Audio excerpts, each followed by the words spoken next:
What is the role of gossip in our modern society? I find it impossible to go more than a few days without engaging in gossip. Does this mean that I am a bad person, or is it just ingrained in my nature? The Bible condemns such atrocities, warning that a perverse person stirs up conflict, and a gossip separates close friends. And through the analogy, without wood, a fire goes out. Without a gossip, a quarrel dies down. These verses have been preached as a means of upholding peace within communities by attempting to thwart any negative talk about people. Nevertheless, is gossip really that bad? Many philosophers have similarly attributed negative connotations to gossip, such as Henry David Thoreau, who criticized the press, exclaiming, "All news, as it is called, is gossip, and those who edit and read it are old women over their tea." His ideologies exemplified the negative connotation Americans hold against gossip, viewing it as destructive to communities while also insinuating that it is an action predominantly carried out by women. However, new research continues to prove otherwise. To set the record straight, research from the Journal of Gender Studies has shown that men and women have been found to engage in gossip to the same extent.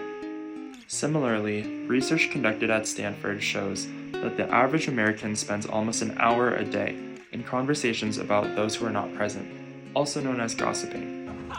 The same study concluded that gossip positively reinforces social norms, allowing for the shaping of a person's reputation and allowing for people to discern who is a cooperative member of their inner circles. Gossip helps to keep people in line, as when more people are thinking about others' reputations, they're getting concerned about their own reputations too, and they don't want to be the subject of future gossip, which forces people to think twice about acting selfishly. Let's take the world of Bridgerton, for instance. We are transported back to the Regency era in early 1800s England, where the main focus of this town is marrying off their daughters into like-minded, high-class families. These families participate in parties sponsored by the Queen, where they intermingle with others from the town. The driving force that fuels this town actually comes from the whispers of the infamous Lady Whistledown, the anonymous author of a newsletter who releases town gossip columns regularly. It is not merely the fact that everyone in this town tunes into the newsletters for entertainment, it is the fact that the society is upheld by the gossip columns. Every time a new scandal is released, the whole town erupts in whispers and discussions. People are then subconsciously warned not to act out of line and selfishly, which upholds a society which is conscious of the thoughts of others. While some may oppose this notion and argue that it creates a toxic atmosphere where one must stay composed 24/7, it is quite the opposite. I believe the name Lady Whistledown was chosen strategically to remind the audience of the character's goal, to bring attention to the wrongdoings of their neighbors within the community. In an environment where everyone's negative actions are swiftly called out, such gossip invites a sense of learning from one another.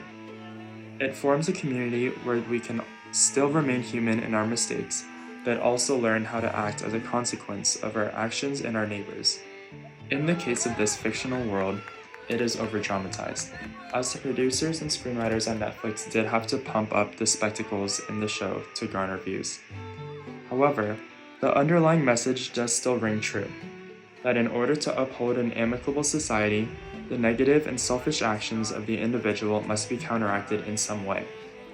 While I do find the incessant publishings of Lady Whistledown to be extreme and borderline bullying, I believe a more moderate amount of gossip is necessary to uphold an overall more harmonious community. Gossip can foster social cohesion and help resolve conflict. When I find myself stuck in places of confusion and isolation, I often consult a friend about the situation I am in.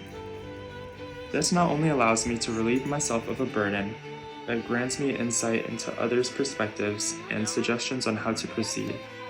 This form of communication can also serve as an early warning to impending issues. While workplace gossip is generally frowned upon, I believe a healthy form of communication is still necessary. If a coworker approached me to vent about an issue they had with someone or something, it would allow me to ponder possible solutions. It is important for us to be there for people in our social circles to vent and release tension. Without such communication, issues may fester for the individuals involved. However, if I were to maliciously spread such information to gain an advantage or simply to spread it recklessly, that would be wrong and contributing to the problem. The rule of thumb for gossiping is that it should only be done in efforts to help those around you, rather than for seeking personal gain or causing harm. Gossip can be a powerful tool for understanding our social world and gaining insight into others' thoughts and feelings. While gossip can manifest as negative speak and bullying, it can also serve a more positive purpose, where people uphold a society open to suggestions and redirection. Communication is fundamental to the functioning of our society, and gossip is just one form of communication. What truly matters is your intentions behind disseminating such information. Gossip has been an outlet of stress relief and a social contagion that has upheld society for thousands of years and will continue to do so in the future. So, feel free to indulge your innate desire to gossip. Just be sure to exercise moderation and consider your intentions behind doing so. Therefore, I give gossiping 4.5 out of 5 stars.